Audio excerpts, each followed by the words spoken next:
I'm here with awesome agent and really good friend of mine, Sid.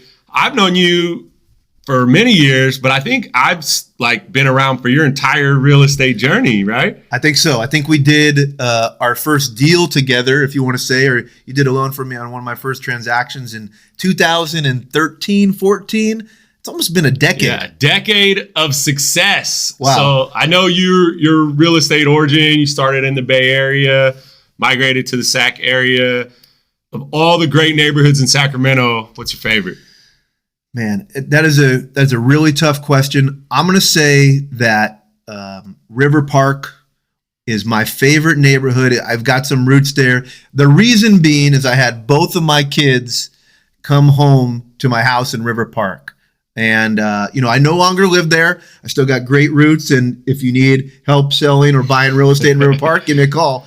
But I would say that is my favorite neighborhood just because of the family camaraderie there. That's a community feel. Community feel. I mean, you have some real deep roots in River Park. Deep roots in RP for sure.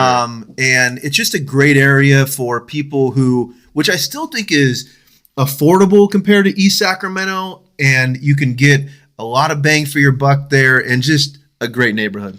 So decade of working together, you've experienced probably some not so good, some good, and some great mortgage lenders. Tell me, what are some of the characteristics that you see between good and great? Well, I think the great lenders, okay, we'll talk about them first because those are the people that should get all the recognition. The great lenders, if you have a really good listing where there's demand, as an agent listing that property, you should do your due diligence before you accept any offer, okay?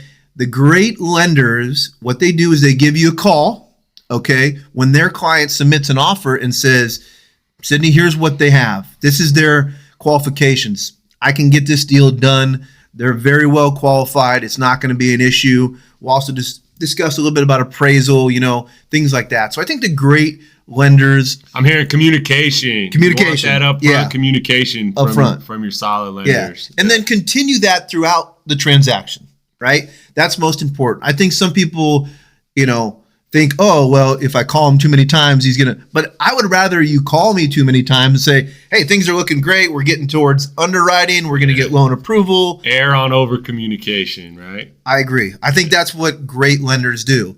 And then to the opposite fact, maybe good or not so good lenders, they don't communicate. You never hear from them. You have to call them to get information. And you just never know where in the transaction you're at. And I don't think any agent's going to tell you that they love that, right? I think they'd rather know where they're at. And again, being in the business for as long as we have, having those relationships as we do and have great communication, knowing that if I'm working with the buyer and I submit an offer with you on a pre-approval or vice versa, if I have a listing and you're working with the buyer, I can speak to my client and say, I know that this transaction is going to get done with that loan because Nick's representing the buyer. More trust, more confidence. Exactly. Absolutely. Yeah. So a decade in, lots of fun along the way. Any transactions or stories along the way that really stand out?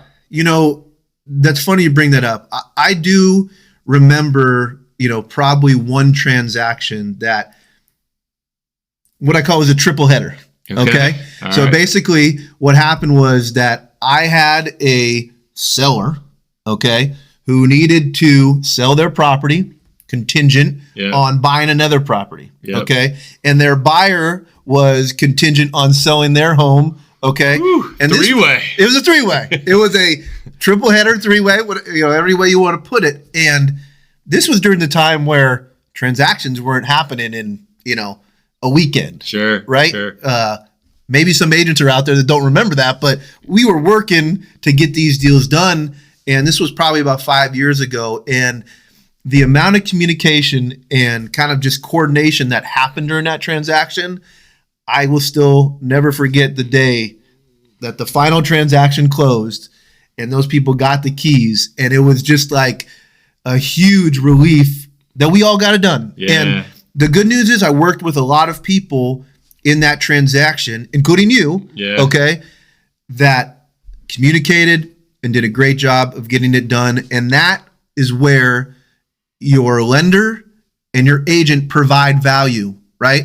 We're not a computer system. We're not AI. We are people who actually get the deal done. People who care. People right? who care. Who are vested in the success, Yeah. all working towards the same common goal. 100%. Caring about your client's interests. So Yeah. that's awesome.